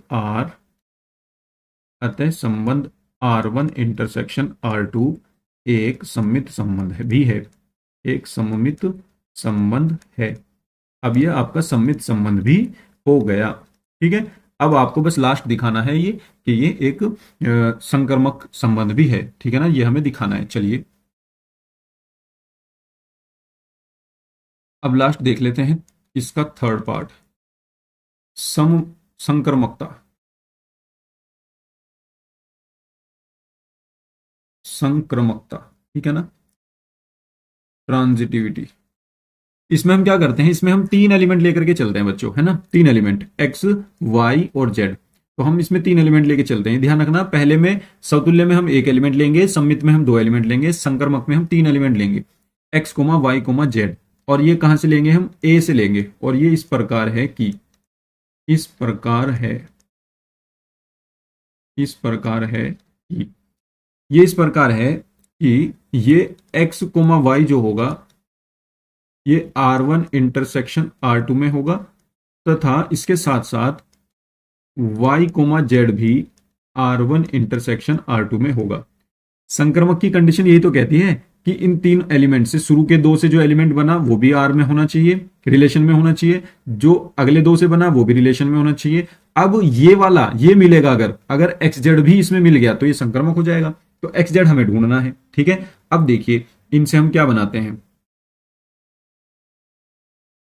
तो यहां से क्या हो जाएगा, एक्स वाई जो है वो R1 इंटरसेक्शन R2 में बिलोंग करेगा, यानी दोनों में बिलोंग करेगा, है ना। तो हम इसको लिख सकते हैं x y belonging to R1 और x y belonging to R2, क्योंकि इंटरसेक्शन में है। अगर इंटरसेक्शन में है ये एलिमेंट तो ये दोनों में होगा, R1 में भी और R2 में भी, जैसा कि मैंने लिख दिया R1 में भी R2 में भी। अब ये वाला तथा लगाया मैंने, अब इस ये दोनों में है, R1 इंटरसेक्शन R2 में है तो दोनों में होगा अलग अलग। तो y comma z belonging to R1 और y comma z belonging to R2, ठीक है ना। तो एक्स वाई R1 में भी है, एक्स वाई R2 में भी है, इसी तरह वाई जेड R1 में भी है, वाई जेड R2 में भी है। तो अगर देखा जाए कि एक्स जो ये R1 है, R1 ये भी तो एक संक्रमक संबंध है, तो इसको मैं क्या करके लिख सकता हूं, इसको मैं ऐसे लिख लेता हूं x y belonging to R1 और यहां से ये उठा लेता हूं Y z belonging to R1 और Y z belonging to R1, ठीक है ना, Y z belonging to R1। तथा ये जो चीज है ये वाली कर देता हूं इधर, ये मैंने इधर कर दी, तो यहां से क्या हो जाएगा, ये एक्स वाई आ जाएगा इधर, x y belonging to R2 और इसके साथ आ जाएगा y z belonging to R2, y z belonging to R2। अब यहां देखो मेरे भाई, एक्स वाई अगर R1 में है और वाई जेड भी R1 में है और R1 संक्रमक संबंध है, तो इसका मतलब एक्स जेड भी R1 में होगा, है ना। इसी तरीके से मैंने तथा लगाया बीच वाला, एक्स वाई R2 में है और वाई जेड भी R2 में है, तो R2 एक संक्रमक संबंध है, तो एक्स जेड भी R2 में होगा, ठीक है ना। यहां पे लिख देंगे रीजन, चूंकि R1 व R2 एक तुल्यता संबंध है, तुल्यता है तो इसका मतलब संक्रमक भी रहे होंगे, है ना, इस वजह से तुल्यता संबंध है, तुल्यता है तो संक्रमक भी रहे होंगे, इस वजह से अगर ये एक्स वाई R1 में है, वाई जेड R1 में है, तो एक्स जेड भी R1 में होगा, एक्स वाई R2 में है, वाई जेड R2 में है, तो एक्स जेड भी R2 में होगा। अब देखो यहाँ एक्स जेड R1 में आ गया, एक्स जेड R2 में भी आ गया। अच्छा हम कहाँ रह गए थे, एक मिनट रुकिए जरा, यहाँ पे हमने थोड़ा सा इसमें कुछ क्या किया है ये, हाँ देखिए एक्स जेड R1 में भी है, एक्स जेड R2 में भी है, तो इसका मतलब एक्स कोमा जेड जो होगा वो R1 इंटरसेक्शन R2 में भी होगा, कॉमन ही है ना, R1 में भी है R2 में भी है, तो R1 इंटरसेक्शन R2 में तो होगा ही। अब देखो हम क्या लेकर के चले थे, x Y R1 intersection R2 में और Y Z R1 intersection R2 में, तो x Z R1 intersection R2 में हमें मिल गया, तो इसका मतलब यहाँ पे क्या हो जाएगा, अतः संबंध R1 इंटरसेक्शन R2 एक क्या हो जाएगा, एक संक्रामक संबंध हो जाएगा, संक्रामक संबंध है, संक्रामक संबंध है। अतः अब ये देखो ये समतुल्य भी हो गया, सममित भी हो गया, संक्रामक भी हो गया, अतः ये एक तुल्यता संबंध हो जाएगा। अतः R1 इंटरसेक्शन R2 एक तुल्यता संबंध है, एक तुल्यता संबंध है, ठीक है बच्चों। उम्मीद करता हूं ये आप समझ गए होंगे क्वेश्चन। अच्छा क्वेश्चन है, बहुत ध्यान से करना वरना इसमें गलती होने के चांस है, ठीक है ना, लेकिन प्रूफ करने का है तो इजीली हो जाएगा, बस आप इसका प्रोसेस समझना, ठीक है। वैसे मैंने ये पहले भी करा रखा है, ये 324 बीसी कोड में आया हुआ है, 324 बीसी कोड में। अगर आपको यहाँ से नहीं समझ में आया तो एक बार यहाँ से ट्राई कर लेना, वो मैंने दूसरे पेन से करा रखा है वैसे वाले से, तो हो सकता है वहां से आपको समझ में आ जाए। ठीक है, देख लेना एक बार अगर नहीं समझ में आता है तो। देखिए कह रहा है यदि ए बराबर ये है और सिद्ध कीजिए कि आई प्लस ए और आई माइनस ए इंटू में ये होगा। तो चलिए इसको हम करते हैं, बढ़िया क्वेश्चन है ये भी। तो सबसे पहले देखिए मैं आई प्लस ए और आई माइनस ए निकाल लेता हूँ, उससे मुझे थोड़ा सा आसानी होगी, है ना। तो आई प्लस ए मेरे पास क्या होगा वो मैं निकाल लेता हूँ। आई प्लस ए, आई प्लस ए, आई तो होती है मेरे पास ये 1001, 2 बाई 2 की, है ना, 2 बाई 2 कोटि का आइडेंटिटी मैट्रिक्स है ये। अब इसमें मुझे ए जोड़ना है। ए क्या है, 0 माइनस टेन एल्फा बाई 2 और यहाँ पर टेन एल्फा बाई 2 और यहाँ पर 0, है ना। ये मेरे पास मैट्रिक्स है। दोनों को जोड़ूंगा तो क्या आ जाएगा, दोनों को जोड़ूंगा तो देखो कोरोस्पोंडिंग एलिमेंट जुड़ेंगे, मतलब संगत अवयव जुड़ेंगे। पहला पहले के साथ, ये दूसरा दूसरे के साथ, है ना, जुड़ेगा। तो ये 1 आ जाएगा, ये माइनस टेन एल्फा बाई 2 ही रहेगा और ये टेन एल्फा बाई 2 ही रहेगा और ये आपका 1 आ जाएगा। ठीक है ना, ये हो गया आपकी लेफ्ट हैंड साइड हो गई, है ना। तो अब हमें निकालना है आई माइनस ए क्या होगा। आई माइनस ए क्या होगा, देखो ये 1 है, ये 0 है, ये 0 है, ये 1 है। ठीक है, इसमें से हमें यही घटाना है ए। ये 0 है माइनस के टेन एल्फा बाई 2 और ये टेन एल्फा बाई 2 और यहाँ पर ये 0 आएगा। अब इसको मुझे इसमें से घटाना है, तो ये घटाने पे क्या होगा, ये 1 ही रहेगा। जब घटाएंगे तो ये प्लस हो जाएगा टेन एल्फा बाई 2 और ये भी 1 ही रहेगा। सॉरी, ये 1 कहाँ रहेगा,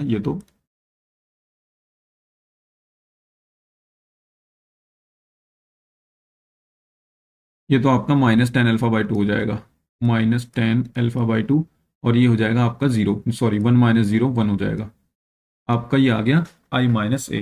तो आई माइनस ए में आपको इसकी मल्टीप्लाई करनी है। देखो ये तो आपकी लेफ्ट हैंड साइड हो गई, आई प्लस ए लेफ्ट हैंड साइड है ये इसकी, है ना। राइट हैंड साइड निकाल ले अब हम। Right hand side, right hand side कौन सी है, देखिए ये वाली, आई माइनस ए की मल्टीप्लाई हम करेंगे इस वाली मैट्रिक्स में, मतलब कोस alpha minus sine alpha, sine alpha और मल्टीप्लाई में कोस एल्फा, है ना, इसके साथ। तो आई माइनस ए जो बना आपका वो ये है 1 tan alpha by 2 minus tan alpha by 2 और ये 1। ठीक है, इसकी मल्टीप्लाई इसमें करेंगे, ये आ जाएगा cos alpha minus sine alpha और ये साइन एल्फा और ये कोस एल्फा।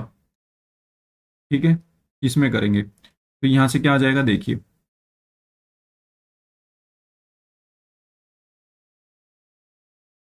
अब हम इसकी मल्टीप्लाई करेंगे, इसकी मल्टीप्लाई ऐसे करेंगे, इसकी मल्टीप्लाई ऐसे करेंगे, फिर इसकी मल्टीप्लाई ऐसे करेंगे। तो शुरुआत से करते हैं मल्टीप्लाई। देखिए यहाँ पे क्या बनेगा, सबसे पहले कोस एल्फा की 1 में होगी तो कोस alpha plus tan alpha by 2 की साइन एल्फा में होगी, तो मैं साइन एल्फा पहले लिख लेता हूँ, sine alpha into tan alpha by 2। पहली रो पहला कॉलम पहला एलिमेंट बन गया, पहली रो दूसरा कॉलम दूसरा एलिमेंट बनेगा। तो 1 की माइनस साइन अल्फा में होगी तो माइनस साइन अल्फा और टेन अल्फा बाई 2 की कोस अल्फा में होगी तो प्लस लगा के cos alpha multiply by tan alpha by 2। ठीक है, ये तो बना अब एक एलिमेंट, ये दूसरा एलिमेंट। अब तीसरा बनाएंगे, दूसरी रो की पहले कॉलम में करेंगे तो दूसरा एलिमेंट बनेगा minus cos alpha into tan alpha by 2 और प्लस में आ जाएगा साइन अल्फा, प्लस में साइन अल्फा। अब दूसरी रो की दूसरे कॉलम में करेंगे तो लास्ट एलिमेंट मिल जाएगा, माइनस माइनस प्लस हो गया, ये आ जाएगा sine alpha tan alpha by 2 और 1 की करेंगे कोस अल्फा में।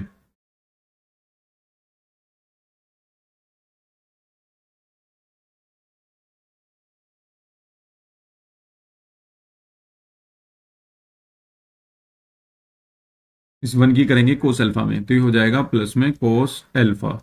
ठीक है ना, यहां से आपकी मैट्रिक्स हो जाएगी पूरी।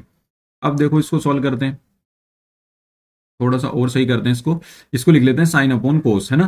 तो जब साइन अपॉन कोस लिखेंगे कोस अल्फा बाई 2 आएगा, कोस अल्फा बाई 2 की मल्टीप्लाई इधर हो जाएगी, तो ये हो जाएगा cos alpha multiply cos alpha by 2 plus ये साइन अल्फा और साइन अल्फा के साथ साइन अल्फा बाई 2। ठीक है, और अपॉन में आ जाएगा इन दोनों के कोस अल्फा बाई 2। ठीक है, अब यहां से ऐसे देखते हैं, ये भी साइन अपॉन कोस होगा, कोस की मल्टीप्लाई इधर हो जाएगी, तो ये हो जाएगा माइनस के sine alpha into cos alpha by to, फिर प्लस में कोस अल्फा, और इसको हम जो साइन लिखा था तो ये साइन अल्फा बाई टू, ठीक है।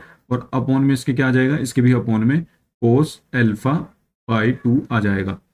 अब देखते हैं नीचे, ऐसे ही इसको लिखेंगे साइन अपॉन कोस, कोस की मल्टीप्लाई इधर हो जाएगी, तो ये हो जाएगा आपका minus cos alpha into sine alpha by two, और प्लस में साइन अल्फा, और इंटू में कोस अल्फा बाई टू, ठीक है। और अपॉन में आ जाएगा आपका कोस alpha by to, cos alpha by to.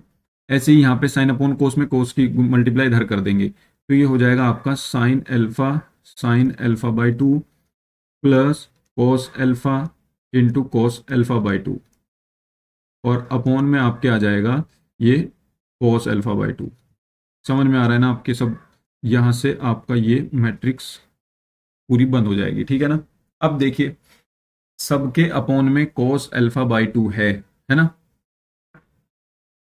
तो इसको हम कैसे कर सकते हैं, एक मिनट रुकिएगा जरा।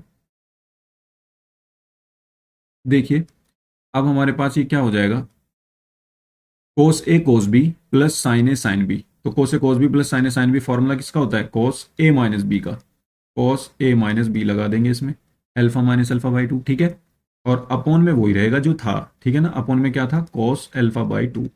अब यहां देखो, ये है आपका, यहां से देखो साइन ए कोस बी माइनस कोस ए साइन बी, है ना, तो ये ए है और ये बी है, मतलब साइन ए कोस बी माइनस कोस ए साइन बी, ऐसे बन रहा है। तो मैं इसको लिख सकता हूं साइन ए माइनस बी, साइन ए माइनस बी मतलब अल्फा बाई टू माइनस ये अल्फा आ जाएगा साइन ए माइनस बी, और अपॉन में आ जाएगा सेम वही जो चल रहा था कोस अल्फा बाई टू। अब नीचे देखते हैं, साइन ए कोस बी माइनस कोस ए साइन बी, ये साइन ए माइनस बी का है फॉर्मूला, तो ये साइन, लेकिन यहाँ पे देखना साइन ए में अल्फा है और बी में अल्फा बाई टू है, तो alpha minus alpha by to बनेगा, ये ध्यान रखना, गलती मत करना इसमें, ठीक है ना। तो ये कोस अल्फा बाई टू जू का तू। अब ये देखो, साइन ए साइन बी कोस ए कोस बी, यानी कोस ए कोस बी प्लस साइन ए साइन बी, ये कोस ए माइनस बी का बन जाएगा, तो इसको हम लिख लेंगे cos A minus B, cos alpha minus alpha by two, और अपॉन में आ जाएगा cos alpha by two. Is that clear. अब देखिए आगे, अब ये देखो, कोस अल्फा में से अल्फा बाई टू गया तो अल्फा बाई टू ही बचेगा, तो कोस alpha by two upon cos alpha by to, ये आपका क्या हो जाएगा, ये हो जाएगा cos alpha by two upon में ये भी कोस अल्फा बाई टू। यहाँ से देखो, अल्फा में से अल्फा बाई टू गए, माइनस के अल्फा बाई टू, यहाँ पे माइनस के अल्फा बाई टू बचेंगे और माइनस बाहर आ जाएगा, तो माइनस में ये आ जाएगा sine alpha by two upon cos alpha by to. नीचे देखो, अल्फा में से अल्फा गया, अल्फा बाई टू बचेगा, तो ये हो जाएगा sine alpha by two upon cos alpha by to, ठीक है। अब ये देखो, अल्फा में से अल्फा बाई टू गया, ये भी अल्फा बाई टू बचेगा, तो ये हो जाएगा cos alpha by two upon नीचे भी कोस अल्फा बाई टू। अब देखो कितना आसान सा हो गया ये, है ना। तो कोस अल्फा बाई टू से कोस अल्फा बाई टू कट गया, ये आ गया आपका वन, और ये हो गया tan alpha by to, sine upon cos ten हो जाता है है ना, तो ये हो जाएगा माइनस के टेन अल्फा बाई टू, ठीक है। अब देखिए, साइन अपॉन कोस ये क्या हो जाएगा, ये भी आपका टेन अल्फा बाई टू हो जाएगा, और ये कोस अपॉन कोस ये हो जाएगा आपका वन, ठीक है।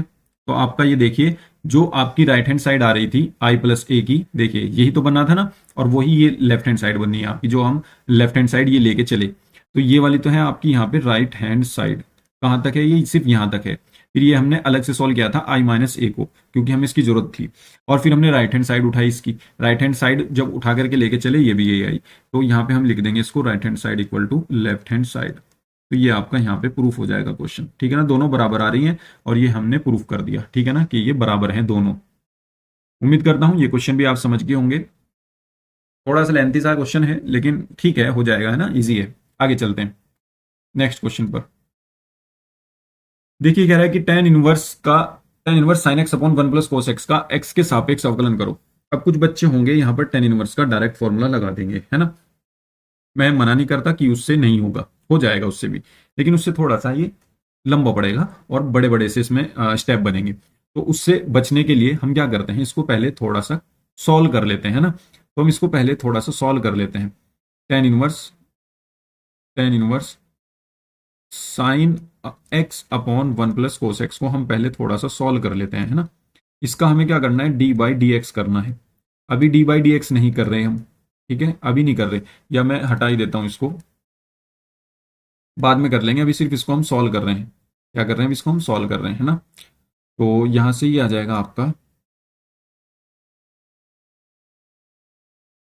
यहां से आपका आ जाएगा टेन इनवर्स साइन एक्स को मैं लिख सकता हूं 2 sin x/2 multiply cos x/2 लिख सकता हूं, अपॉन 1 प्लस इस कोस एक्स को मैं लिख सकता हूं 2 cos² x/2 -1। जहां तक मुझे उम्मीद है आपको ये फॉर्मूले जरूर पता होंगे। sin 2x का हाफ एंगल में फॉर्मूला है, ये cos 2x का हाफ एंगल में फॉर्मूला है, ठीक है। तो यहां से क्या होगा, टेन इनवर्स ये हो जाएगा। अब देखिए 1 से ये वाला 1 कट गया, बचा ये वाला और ये वाला, 2 से ये 2 भी कट गया, और एक कोस से एक कोस ये भी कट गया, तो मिला क्या हमें, साइन अपॉन कोस। तो ये हो जाएगा आपका tan x/2। आप इसको अलग अलग स्टेप में नीचे लिख के फिर काटना, ठीक है ना। 10 से 10 हट जाएगा तो मिलेगा x/2। तो ये देखिए, अब हम लेकर के क्या चले थे, tan inverse sign x upon 1 plus cos x, ये लेके चले थे। मिला क्या हमें, सिर्फ x/2, है ना, यानी ये इसके बराबर ही है x/2 के। तो अब हम क्या करते हैं, dw/2x कर देते हैं, dw/2x differentiate with respect to x, यानी x के सापेक्ष अवकलन करने पर। तो यहां से क्या आ जाएगा, d/dx कितने का, tan inverse sine x upon 1 plus cos x equals to, इधर भी लगा देंगे d/dx ऑफ x/2। अब देखो 1/2 तो कांस्टेंट है, 1/2 आ जाएगा बाहर, तो d/dx ऑफ x हो जाएगा। x का जब हम अवकलन x की रिस्पेक्ट में करेंगे तो वो आता है 1। क्या आता है, 1। तो 1/2 की 1 में मल्टीप्लाई करेंगे तो आपको क्या मिलेगा, 1/2 मिलेगा, और यही आपका आंसर हो जाएगा। ठीक है, उम्मीद करता हूं आप ये क्वेश्चन समझे होंगे। बहुत आसान क्वेश्चन है, ठीक है, 2 नंबर फ्री के हैं बस ये आपके। आगे चलते हैं। तो देखिए बच्चों, यह क्वेश्चन कह रहा है रेखाओं इतने तथा इतने के मध्य न्यूनतम दूरी ज्ञात कीजिए। ठीक है, एक रेखा ये है, एक रेखा ये है। अब इनके बीच न्यूनतम दूरी ज्ञात करने के लिए एक फॉर्मूला है, और उस फॉर्मूले में आपको दो चीजों की जरूरत पड़ेगी, एक a2-a1, एक b1 क्रॉस b2। अब ये क्या है वो मैं आपको बताता हूं, ठीक है ना। तो चलिए सबसे पहले हम दी गई रेखाएं लिख देते हैं, है ना। यहां पे हम लिख देते हैं दी गई रेखाएं,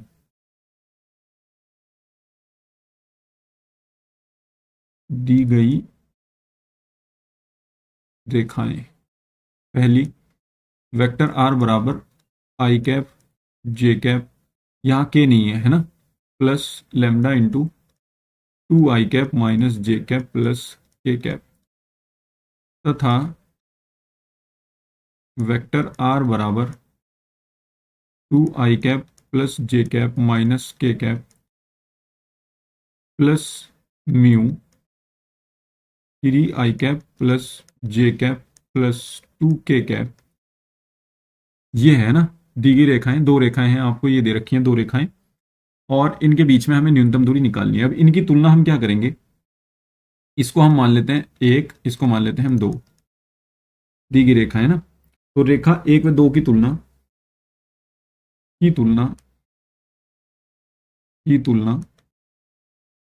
वेक्टर r बराबर a1 plus lambda b1, a1, मैं इसको दूसरे कलर से लिख देता हूं, की तुलना r वेक्टर बराबर a1 vector plus lambda b1 vector, तथा r वेक्टर बराबर a2 vector plus mu b2 vector से करने पर। अब देखो जब हम तुलना करेंगे पहले वाले की इस पहले वाले से तुलना करेंगे, तो a1 जो है ये लेमडा से पहले जो भी लिखा हुआ है ये a1 है, तो यहां से मेरे पास a1 की वैल्यू क्या मिलेगी, जो a1 मुझे मिलेगा वो मिलेगा आई कैप प्लस जे कैप। ठीक है, ये मुझे a1 मिला। b1 जो लेमडा के मल्टीप्लाई में होगा वो b1 है, तो b1 मुझे क्या मिला, ये वेक्टर है, ध्यान रखना, b1 क्या मिलेगा जो लेमडा के आगे है, तो ये हो जाएगा आपका 2i cap minus J cap plus K cap. और दूसरे वाले से हमें a2 और b2 मिलेंगे, जो दूसरे वाली है, तो म्यू से पहले जो है ये a2 है, इसको हम लिखेंगे 2i cap plus J cap minus K cap, और जो b2 है आपका b2 ये हो जाएगा आपका 3i cap plus J cap plus 2k cap. ठीक है, ये A1 B1 A2 B2 इतना आपको क्वेश्चन में करना है। और हाँ, ये इतना ध्यान रखना, एक क्वेश्चन पक्का है, ठीक है ना, पक्का। इस टाइप का एक क्वेश्चन हर पेपर में जरूर आता है आपके। तो न्यूनतम दूरी का आएगा या बीच के कोण का आएगा, दो रेखाएं दे देगा, उनके बीच की कोण कहेगा निकालने को, या उनके बीच की न्यूनतम दूरी कहेगा, कोई सा भी कह सकता है। तो दोनों का आपको याद रखना है। तो देखो, ये मैं बिल्कुल इस तरीके से आपको करना है, ये करा रहा हूं, ठीक है। A1 B1 A2 B2 हमने निकाल लिए। इसके बाद आपको सबसे पहले A2 माइनस A1 निकालना है। क्या निकालना है? A2 minus A1। ये क्यों निकालना है? क्योंकि इसकी फॉर्मूले में जरूरत पड़ेगी, वो आपको आगे पता चल जाएगा, ठीक है। तो A2 में से A1 घटाओ। A2 ये रहा आपका 2i cap plus J cap minus K cap. इसमें से हमें घटाना है A1 i cap plus J cap. तो यहां से क्या आएगा? 2i में से एक आई गया, एक आई बच गया। जे में से एक जे गया है तो 0j बचा, 0j। और के माइनस के तो इसमें है ही नहीं, तो एक ही के है बस, तो माइनस के कैप लिख दिया, ठीक है। एक आपको जरूरत पड़ेगी B1 क्रॉस B2 की। किसकी जरूरत पड़ेगी? B1 क्रॉस B2 की। तो आप एक B1 क्रॉस B2 भी निकाल लीजिएगा, B1 क्रॉस B2। और B1 क्रॉस B2 जब भी आप क्रॉस प्रोडक्ट निकालेंगे वो सारणिक से निकलेगा, ध्यान रखना, ठीक है ना। तो आपका B1 क्या है? B1 है आपका ये 2i माइनस जे प्लस के, 2i cap minus J cap plus K cap. इसका क्रॉस प्रोडक्ट आपको निकालना है B2 के साथ, 3i cap plus J cap plus 2k cap, ठीक है। अब यहां से हम क्रॉस प्रोडक्ट सारणिक के थ्रू निकालेंगे। ये i लिख दिया, ये j लिख दिया, ये k लिख दिया। जब भी दो वेक्टर की मल्टीप्लाई करेंगे क्रॉस प्रोडक्ट ऐसे करेंगे, आई जे के लिख दो, फिर जो पहले वाला वेक्टर है उसके मल्टीपल उठाओ, गुणांक उठाओ। आई का गुणांक यहाँ पर, जे का गुणांक यहाँ पर, के का गुणांक यहाँ पर। देखो ये 2 है, यहाँ -1 है, यहाँ 1 है। ऐसे ही दूसरे वाले का 3 1 और 2, ठीक है। अब इसको सॉल्व करो, सॉल्व करो।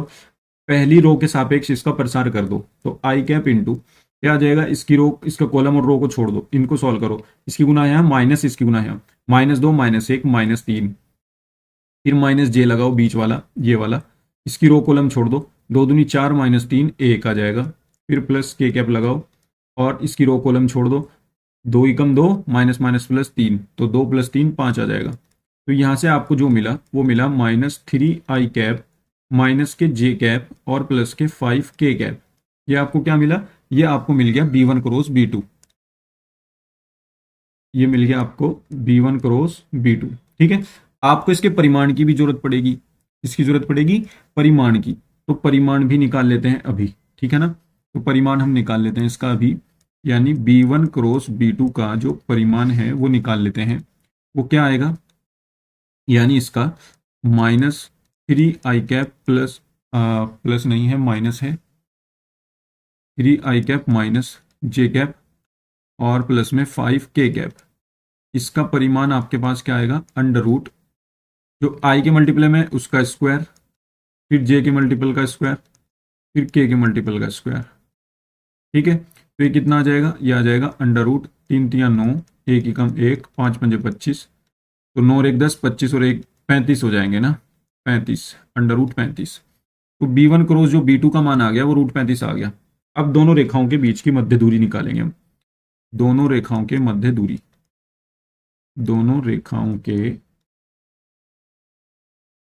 मध्य यानी बीच में न्यूनतम दूरी, न्यूनतम दूरी क्या होगी? न्यूनतम दूरी बराबर, फॉर्मूला देख लो आप यहाँ पे, A2 माइनस A1, इसका dot product B1 cross B2 के साथ और डिवाइड में आएगा B1 क्रॉस B2 का परिमाण।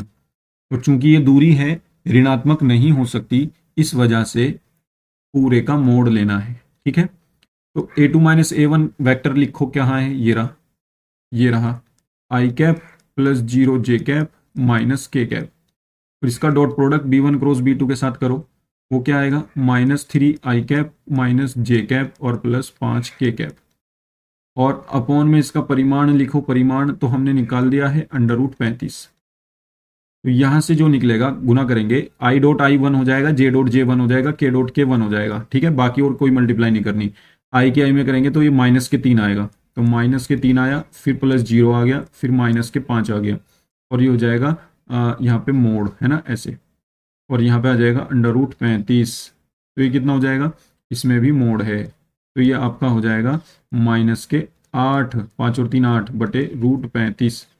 यहाँ से क्या आ जाएगा, इसको हम लिखेंगे 8 बटे √35 इकाई, यूनिट जो भी होगा, यूनिट जो भी होती है दूरी की, है ना, इकाई। तो ये हमने इसकी न्यूनतम दूरी निकाल दी है, फाइंड कर दी है, ठीक है ना। ये आपका आंसर हो जाएगा। एक क्वेश्चन पक्का आएगा, 100% आएगा आपके पेपर में, आपको ये लिख लेना है कहीं, ठीक है। जरूर करना है, जरूर करना है, जरूर करना है। 5 नंबर का या 8 नंबर का आपके पेपर में जरूर आएगा, ठीक है।